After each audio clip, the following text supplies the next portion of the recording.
Simply put, it wasn't very good. I'm Joe Retno with my review of WWE Raw. There were a couple things that if you put them in a vacuum or put them on a different show, they might have been better. But my God, this was like a late WCW 2000 edition of Nitro. There was just no fire, no nothing, even with the talents trying.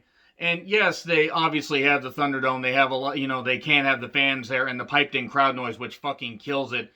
But so much of this show was so fucking bad. Recaps of the Orton McIntyre Miz stuff from last week, which was fine. It was overdone, but it was fine. I hate the new Raw theme. I absolutely fucking hate it. It's so fucking bad. It makes me think the rap music has just totally bottomed out and that nobody can come up with anything good anymore. Are there other good rap artists? Please let me know, because this ain't it, Chief.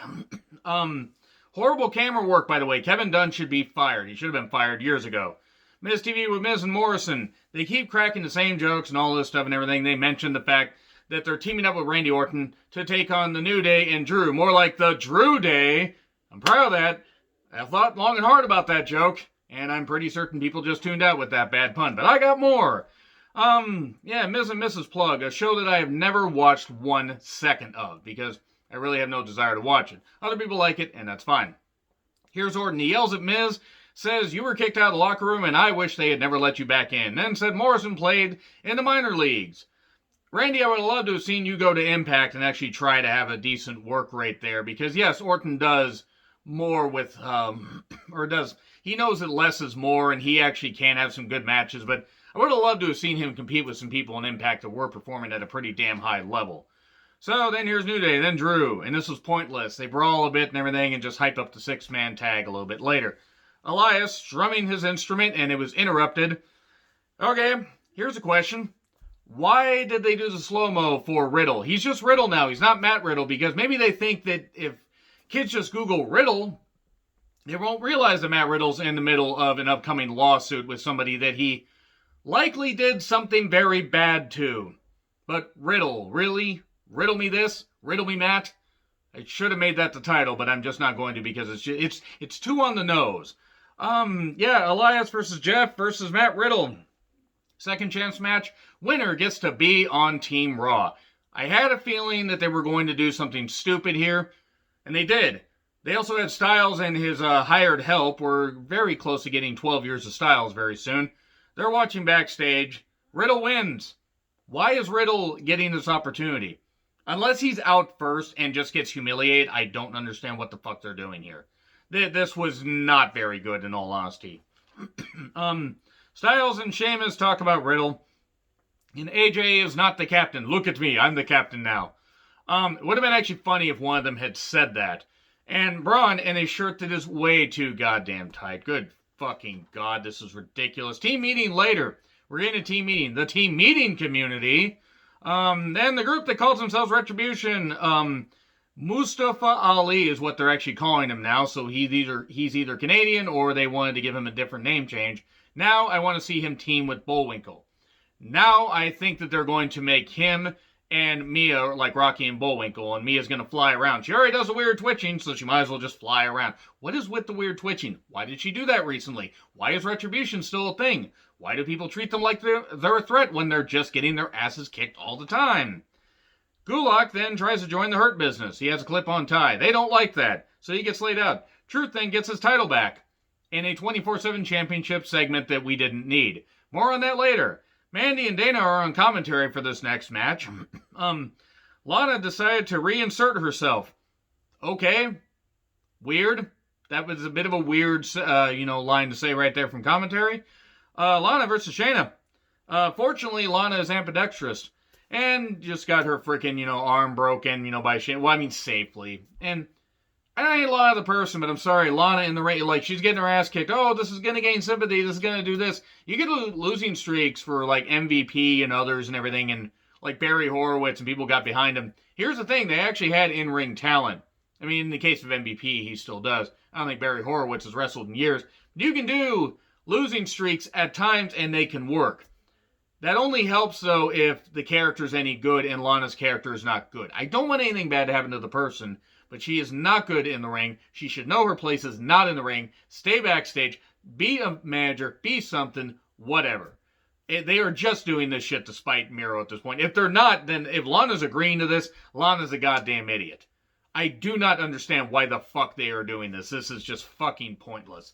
Then, oh yeah, by the way, Shayna wins with the Barracuda clutch, as I like to call it. And then Mandy and Dana stop Nia from drilling Lana into the announcer's table. More on that later. Dana kind of flubbed trying to tell Lana something. To be fair, though, when you script people so much and they're not natural talkers, this is going to happen.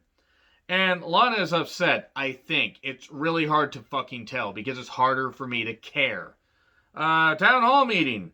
Styles gained to boss 2 black men around. Man, he loves it when a plantation comes together. Boy, I'm going to get in a lot of trouble for these jokes. But Matt Riddle is naming everybody, various names and everything. He named... God damn it. I feel bad for laughing at this because the slight anime nerd in me actually laughed. But he called Keith Lee Broly. If you get it, you get it. He then called Sheamus Fireface and everything died and I hated it and I wanted WWE to just, I wanted the Thunderdome to just lose power right there and just for them to just run a rerun. Because that right there is like Fireface. It's like Suffering Succotash.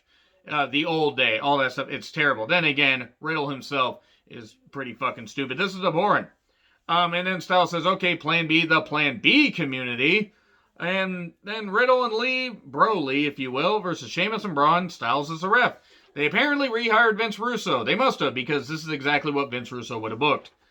Then that Jordan guy, the big guy, got involved briefly. And then dreaded roll-up pins Sheamus. And that's not the only time we see the most devastating maneuver in all of professional wrestling, a surprise roll-up. Alexa with Nikki. Hey, let's have a play date. And she's ripping off these flowers, being very conservative, with trumping these flowers all over everybody. Yeah, I'm going to say that, and I don't really fucking care. I don't care, by the way, if you're liberal or conservative. You can be whatever you want. You want to support Trump, you're a fucking idiot. And I'm going to stand by that. And I don't care if you're offended.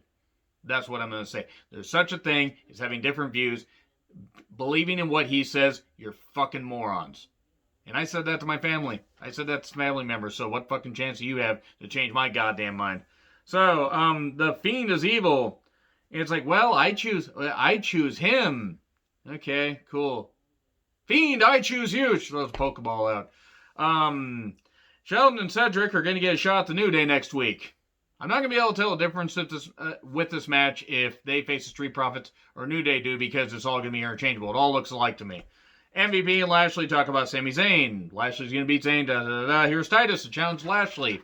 No, really. Titus is getting a U.S. title shot and loses quickly. Hurt Lock for the win. Titus does really good charity work. I'm glad, but did anybody believe that Titus was going to win? Imagine if he did. It would have been ridiculous. Drew and Sheamus talk about Team Raw in the old days and stuff like that, knocking back pints and beating up people. Nia cannot talk for shit, and then she has a match against Asuka. Asuka having to carry her a lot. That was crazy. Drew and Mandy. It's like Billy and Mandy. Dana, Mandy, and Lana are there to protect Lana from going through the announcer's table. You know what better way there would have been to protect Lana? Stay backstage where you wouldn't be anywhere near the announcer's table. Though, knowing Lana, she would have somehow found a way to put herself through an announcer's table they just had backstage. Seriously. Why are Dana and Mandy a team? Is it because they're blondes? We know Vince loves blondes. All right. It was a mess. Asuka locked for 3. For the win. You know what? She should have pinned her with a submission maneuver because Nia could have botched like that. And then table spot. Lana, number 8. Okay? It's like the Simpsons episode where Barney left the group. Number 8, burp. Number 8, burp. If you get it, you get it.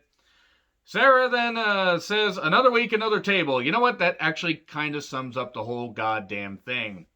Then Garza talks about what women want. Hopefully not what Mel Gibson saw in some women. If you know, you know.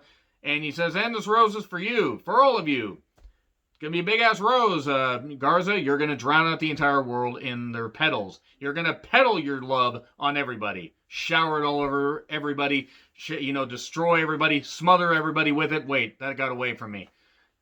Truth, by the way, this is where the show basically died. But Garza, I don't know what they're doing with Garza.